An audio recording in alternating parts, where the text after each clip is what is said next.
You started the interview with compliments. I've been caught off guard. Sorry. But The choice then, the choice in trainer and stepping over to America out of your comfort zone, your home, your roots as it were. What made you make that decision? listening to Virgil speak, there's certain things that I heard that I thought, yeah, this guy is a teacher, not a coach. You know, you wouldn't catch me in a corner of a trainer that's loud, that wants to be the front man, that's on Twitter saying the most. There's nothing wrong with it, but you just wouldn't find me in that circle. And there's something that I've always been interested in with you. It's kind of like your alter ego. We see you here, you got that fresh trim and the beard's there. Fight night, it disappears. Why? Is it going to be the quality shots or is it going to be the quantity of punches? But for me, I'm looking for a dominant performance to win. I'm not looking to leave in a situation where we're like, oh, is it quality or quantity? No, do you know what I mean? So I'm in there to win convincingly. All right, I just got to make sure you're in shock because I didn't come all the way from Birmingham on last minute notice to get here to speak. Listen, Joshua Buatsi, October Red Boxing. You're a boxer that I've been watching for a long time. A boxer that I describe as the technician. Tell that to my coaches because they don't think I'm technically good, but no, it's a compliment and I appreciate that. The reason why I'd say that about you is your style. You're someone that hunts down your opponents, but you look for your shots. You look carefully for your shots, and you want to make sure when you're throwing them, they're not missing. They're going to hit and they're going to do damage. Tell me a little bit about how that style developed. You started the interview with compliments. I've been caught off guard. Sorry. But how it developed. Yeah, no, thank you. I think that's just how I've processed boxing, and that's just how it's come out. Some people throw punches in high volume, and again, the landing might go up, but I may not throw that much. But what I do throw, I want it to land. It's not a right way, it's not a wrong way. Everyone's got different styles, but that's just how I've interpreted what I've been taught, and that's how it's come out. And forgive me for my ignorance because I didn't watch you as an Olympian.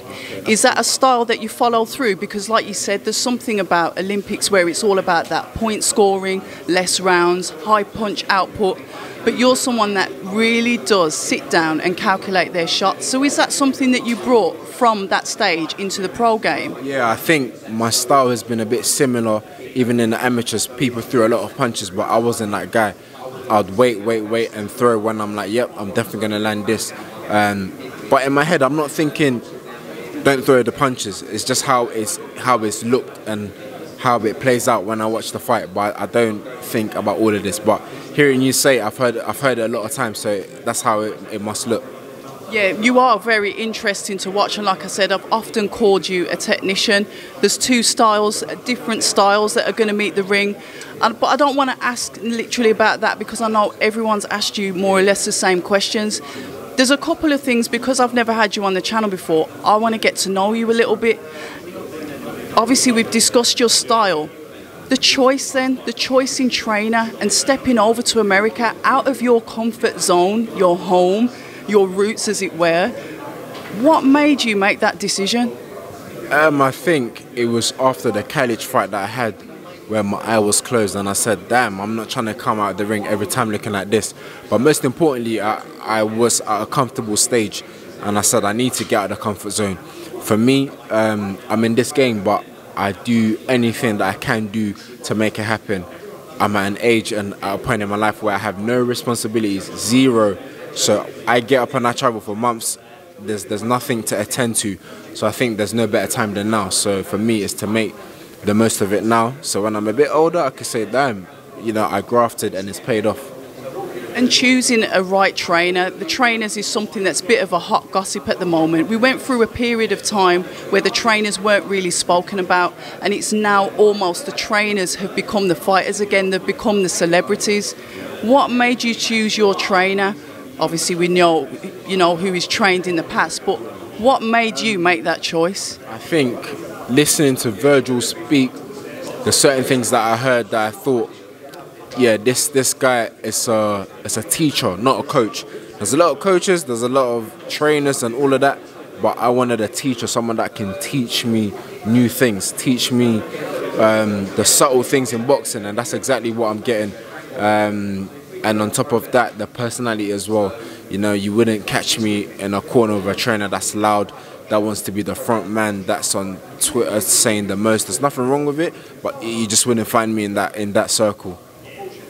And how is that a distraction? Why is that like a red flag to you? Why you wouldn't make a decision to have a trainer like that, albeit they may be quite good? Yeah, exactly, because it may bring attention to the fighter and it's a win-win situation. But for me, I think everyone operates different, and I operate more in a calmer situation in life. In the ring, there's chaos, and I'm all in for that. But with the training and everything, I need someone calm. So I think I'm at the right place. And there's something that I've always been interested in with you. It's kind of like your alter ego. We see you here, you got that fresh trim and the beard's there. Fight night, it disappears. Why? I think it's just a structure that I've had from the amateurs. We had to shave off, but now I don't think they have to. Yeah. Nah, it's not. I've just kept it, and I think during camp, there's nowhere that I'm going, so I don't cut my hair, I don't shave my beard. I'm not doing anything but training. So when it's time to fight, the work's been done. You make the weight, you freshen up, you look good. And I said to people, fighters are prideful people. When we're fighting, everything's on the line. You want to look good, you want to make sure your kit looks good, and it's time to fight, to feel good and to win. And I like it. It is kind of like an alter ego. And as we started off, because I've got to wrap this interview up, as I know that you've got plenty more to do. I appreciate that. The styles of you two, extremely different, but it's a fight that makes it more exciting because of the difference in styles. Like I said, you're more calculated. You're someone kind of like a wolf mentality. You'll go in there, you'll seek out your opponent, and then you'll start to attack. Craig is going to come forward. He jumps into his shots. He's quite active in the ring. How do you think those two styles meet? Take a step out from Joshua Buatsi. You're watching the fight. How do you see that? Those two styles gelling or not? I think whoever's going to be able to impose whether they're throwing a lot of punches or not, whoever gets it right. Like you said, his style may be more active in terms of throwing punches. I wouldn't say my style doesn't throw punches, but I land meaningful shots quite often and all the time. So is it going to be the quality shots or is it going to be the quantity of punches? But for me, I'm looking for a dominant performance to win. I'm not looking to leave in a situation where we're like, oh, is it quality or quantity? No, do you know what I mean? So I'm in there to win convincingly. And of all fights, you didn't have to take this fight. Both of you have said, you know, the world is your oyster, the world is your stage. But it's kind of like you've listened to what the fans said and said, you know what, let's give them what we want. Let's give them that domestic tear-up. Yeah, for sure, man. I mentioned again, I go to other shows, and when I see people having a good domestic dust-up, I'm like, damn, that must be nice. But it's good now that I'm in one. It's a treat for the fans. He will be prepared, I'll be prepared, and it'll be a good show, man. And finally, before you go, can we have your predictions on this weekend's Boxer Show with Richard Riakporhe and Dion Jummer? I know both guys very well. I've sparred both guys very well. It's boxing. Whoever gets the game plan right on the night will be the winner. But I wish the most success for both guys, and again, the better man will win.